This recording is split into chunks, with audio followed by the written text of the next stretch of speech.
On Sunday, March 1st, the Turkish Minister of Defense formally announced the Turkish military operation in Idlib to expel Syrian forces from all recently captured Syrian territory that had been captured in the past 2 months from the radical al-Qaeda-linked terrorists, or rather the moderate rebels backed by Turkey. The operation in reality actually began on Thursday, the 28th, following Syrian strikes that killed over 30 Turkish soldiers that were embedded with these terrorists on the front lines in southern Idlib. The operations, the Turkish-led operations up until Sunday, successfully led to the recapture of a key strategic city on the M5 highway, Syria. And this screenshot right here is from a video released by Turkish media of one of the moderate rebels that is being currently backed by Turkey in this operation to recapture all of northwestern Syria that had been formerly occupied by al-Qaeda and Turkish forces. You can see there ISIS insignia. So, little blunder there, accidentally releasing more proof. This isn't the first time, but more proof that the so-called moderate rebels being backed by Turkey, and of course in the past more aggressively also by the U.S. and Israel, but right now especially by Turkey, militarily, diplomatically, they're still being supported by the U.S. But as you can see, ISIS insignia. So a couple weeks ago in other battles, there were various other shots, at least 2 other that I have documented in previous posts of mine. So that's Turkey for you, supporting the al-Qaeda and ISIS terrorists, calling them moderate rebels, and saying that they're defending their territory that they are occupying, that they illegally seized and invaded a while back. Legitimate Syrian territory there in the northwest. So the official name of the operation is Operation Spring Shield. Before Sunday, Turkey had also carried out numerous airstrikes on Syrian Army positions. They killed 8 Hezbollah members, several Syrian officers, and an Iranian field commander in a meeting in Aleppo, well outside the, front lines of battle there. Also destroyed much heavy equipment of the Syrian army and dozens of soldiers. Of course, the Turkish side is claiming over 2,500 Syrian soldiers now, which is absolutely ridiculous, because if that was the case, they would have already succeeded in their mission. But what actually happened is on Sunday,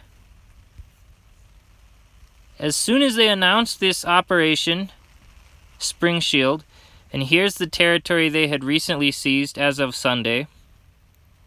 In the green, the neon green there, is the territory that was recently seized in the Turkish-led Operation Spring Shield. But immediately following the announcement that this operation was successfully ongoing, the Syrian army launched a large counteroffensive and re-liberated Syria and several villages around it, and several villages in the south. We can see here this is, as of yesterday, March 2nd, Monday, this is what the Syrian army had re-liberated for the second time from the Turkish-led al-Qaeda forces. So, I guess this is what the successfully ongoing military operation, Turkish operation, looks like. Doesn't look so great for Turkey, but it's ongoing, and the Syrian army continues to move forward, liberating more territory there around Syria. Russian military police on Monday, the battle, it raged all night, Sunday night, but by Monday morning they had officially liberated the entire city of Syria. Syrian army along with Hezbollah. And they continue throughout Monday to move west along the M4 highway there to create a buffer zone around Syria. A Russian military police, I believe around 5 p.m. local time on Monday, entered the city to secure the highway and to ensure that the Turkish forces do not attempt to recapture the city yet again. Russian warplanes are continuing to hammer areas in southern Idlib and west of Syria. A lot of reinforcements are coming in as well.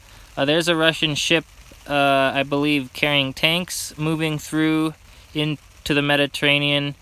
Quite a few pieces of equipment being shipped in by Russia.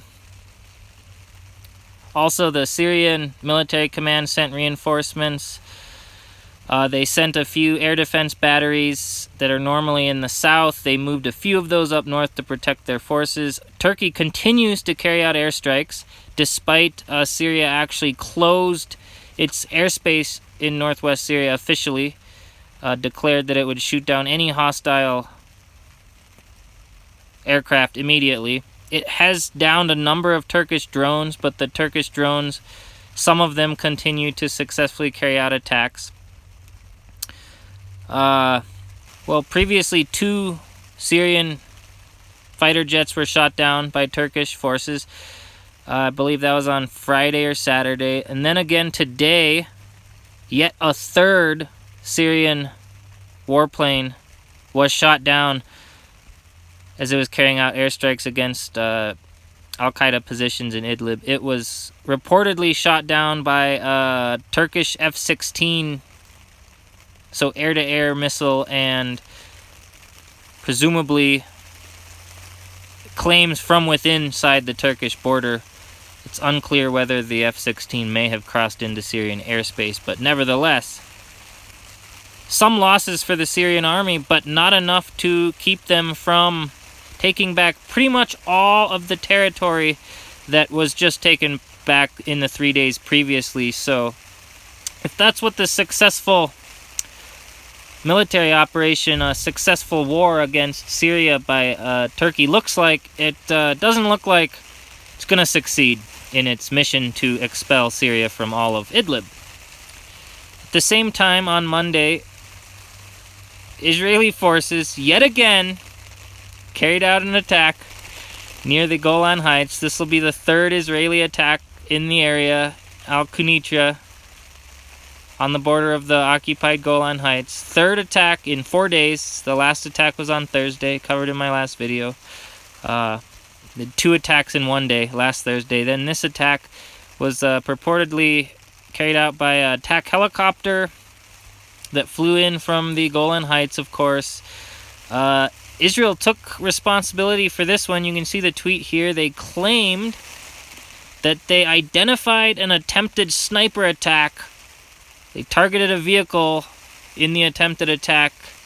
So basically they stopped the attack before it happened. So of course, preemptive self-defense, there's really no way to know whether any attack was actually going to happen. That's the problem with preemptive self-defense. Imagine if Syria engaged in such nonsense and preemptively attacked Israel, knowing, and they actually do know, that Israel's going to attack them because that's what Israel does pretty much every single week. So at any time, they could carry out an attack on Israel and claim, we know that they were planning an attack, and they would be right.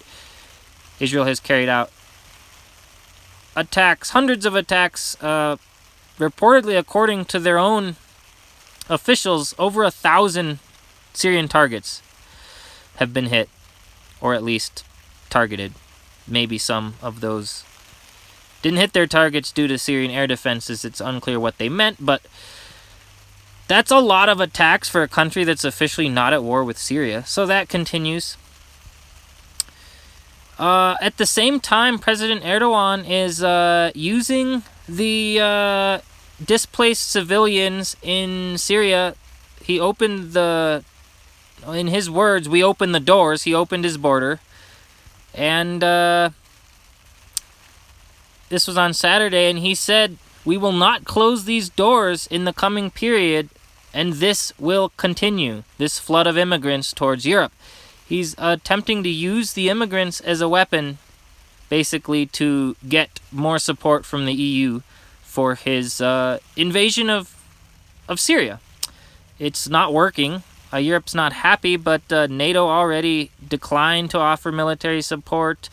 On Monday, Mark Esper said there would be no air support given to Turkey, which was one of Erdogan's requests. So really, this madman is not succeeding in building the caliphate that he wants to build. So that's pretty much what's been going on in Syria. Update past couple days.